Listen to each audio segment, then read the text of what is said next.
State the universal law of gravitation. सबसे पहले ये यूनिवर्सल लॉ ऑफ ग्रेविटेशन को हम समझने की कोशिश करते हैं। सपोज कीजिए आपके टेबल पे एक ये पेन रखा हुआ है, आपके पास एक फुटबॉल है और ये अर्थ है, ये मून है।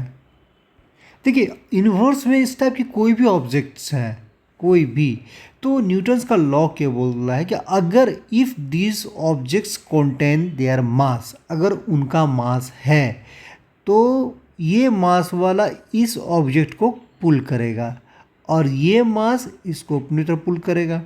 ये फुटबॉल मून को पुल करेगा और मून फुटबॉल को पुल करेगा।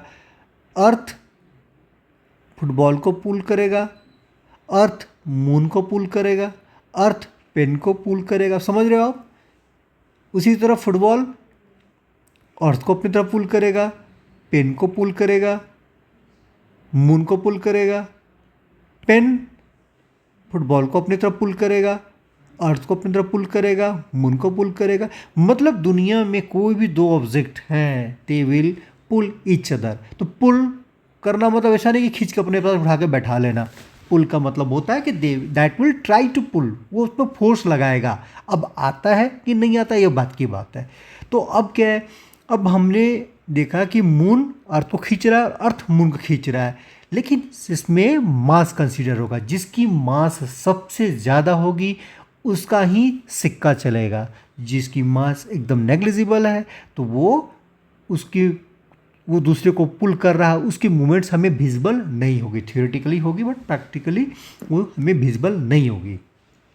तो Newton's universal law of gravity state that every object, हर object in the universe attract every other object with a force which is directly proportional to product of their masses. देखिए लिखा है directly, ये directly proportional का relation होता है बेटा ऐसे, ये डायरेक्टली प्रोपोर्शनल का मतलब होता है। इसका मतलब होता है, मैं लिख देता हूँ, ये है अगर एक बढ़ रहा है और सामने वाला भी बढ़ रहा है तो इसको बोलेंगे डायरेक्टली रिलेशन। अच्छा, और अगर एक बढ़ रहा है और सामने वाला घट रहा है, सामने वाला क्या हो रहा है, अगर एक बढ़ रहा है और सामने वाला घट रहा है तो हम उसको लिखते हैं इन्वर्सली प्रोपोर्शनल। ठीक है, इसको बहुत ध्यान दीजिएगा। तो अगर बढ़ता है तो हम सामने सामने लिखते हैं, घटता तो नीचे की तरफ लिखते हैं। तो ये मास जो फोर्स होता है दोनों के मास के प्रोडक्ट के बराबर होता है, प्रोपोर्शनल होता है। और इन्वर्सली प्रोपोर्शनल क्या आता है, डिस्टेंस के स्क्वायर ऑफ द डिस्टेंस, सबसे बड़े समझिएगा। तो अगर दो ऑब्जेक्ट अभी इतने नज़दीक था तो ये आर है, अगर सपोज कि आर है इसका डिस्टेंस, तो ये फोर्स प्रोपोर्शनल हो जाएगा इसके आर स्क्वायर। अब ये थोड़ा सा ये डबल हो गया और इतना आर हो गया तो आर टू हो गया ना। तो देखिए 2r करके फिर उसके ऊपर आपको लिखना पड़ेगा। मैं यहाँ नहीं लिख, बगल में लिख देता हूँ, ये हो जाएगा 2r का होल स्क्वायर। तो देखिए कितना 4r स्क्वायर बन जा रहा है, ये वाला चीज़ 4 टाइम्स ऑफ दैट हो जा रहा है। तो एनीवे वो आगे पढ़ेंगे हम। तो अभी क्या है, force is directly proportional, inversely proportional 1/d²। दोनों को कंबाइन करेंगे तो हम ऐसे लिखेंगे।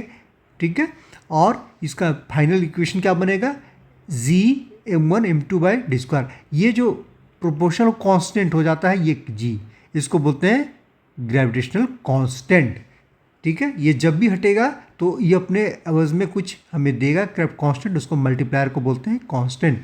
तो इसमें क्या है, F is gravitational force, G is a gravitational constant, m is a mass of the particles and d is the distance between the centre to centre, यहाँ सेंटर टू इसका सेंटर, इसको बोलते हैं डिस्टेंस d।